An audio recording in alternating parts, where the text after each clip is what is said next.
Videos देखने के लिए सब्सक्राइब करें जनसत्ता.com, बेल आइकन दबाकर पाएं लेटेस्ट नोटिफिकेशंस। नमस्कार, जनसत्ता में आपका स्वागत है। मैं हूं डॉक्टर दिग्विजय सिंह। खतरनाक कश्मीरी आतंकवादी मुश्ताक अहमद जरगर को केंद्र सरकार ने यूएपीए के तहत आतंकी घोषित किया है।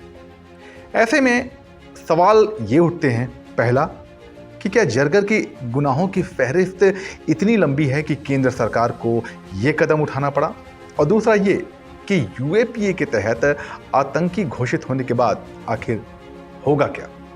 इन दोनों ही सवालों का जवाब जानने की कोशिश करते हैं जनसत्ता की इस खास रिपोर्ट में।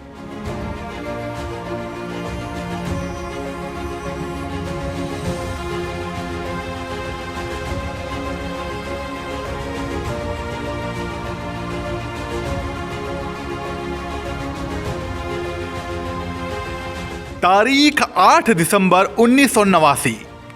केंद्र में वीपी सिंह को सत्ता संभाले एक हफ्ता भी नहीं बीता था कि उनकी सरकार के सामने एक बड़ी चुनौती आ खड़ी हुई।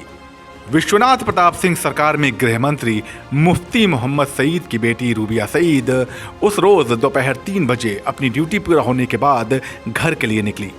उस वक्त रूबिया एमबीबीएस पूरा करने के बाद श्रीनगर के अस्पताल में इंटर्नशिप कर रही थी।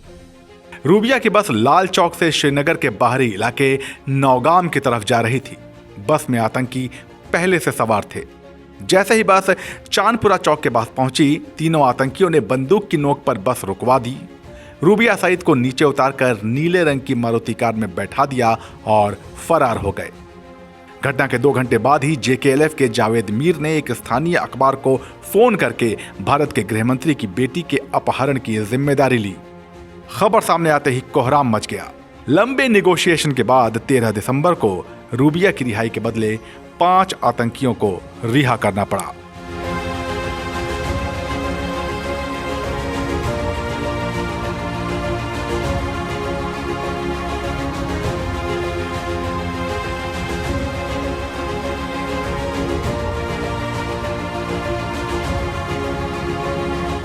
आप सोच रहे होंगे कि 33 साल पुराना किस्सा हम अब क्यों सुना रहे हैं, तो उसकी वजह है आतंकवादी मुश्ताक अहमद जरगर। जी हां, ये वही जरगर है जिसे केंद्र की मोदी सरकार ने अनलॉफुल एक्टिविटीज प्रिवेंशन एक्ट यानी कि यूएपीए के तहत आतंकवादी घोषित किया है।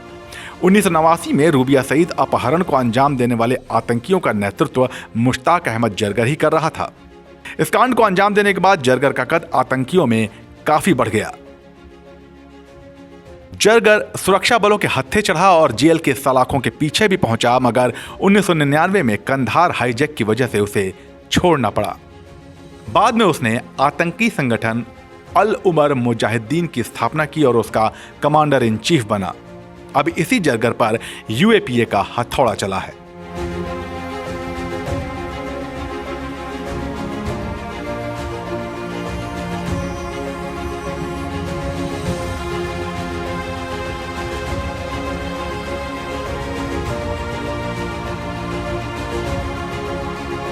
भारतीय संसद ने 1967 में गैर कानूनी गतिविधियां रोकथाम अधिनियम को बनाया था। 2004, 2008, 2012 और 2019 में इस कानून में बदलाव किए गए, लेकिन 2019 के संशोधन में इसमें कठोर प्रावधान जोड़े गए, जिसके बाद किसी व्यक्ति विशेष को भी आतंकवादी घोषित किया जा सकता है। देश के अंदर और विदेश में उसकी संपत्ति और बैंक अकाउंट सील करने की प्रक्रिया को अंजाम दिया जा सकता है। इससे पहले आतंकवादी संगठनों पर तो कार्रवाई हो जाती थी, मगर उसके सदस्य बच निकलते थे और नया संगठन बना लेते थे। सिर्फ इतना ही नहीं, इस कानून के तहत पुलिस किसी को संदेह के आधार पर भी आतंकवादी घोषित कर सकती है और उसे 90 दिनों तक पुलिस हिरासत में रखा जा सकता है। यही नहीं, अग्रिम जमानत की अर्जी भी नहीं दी जा सकती।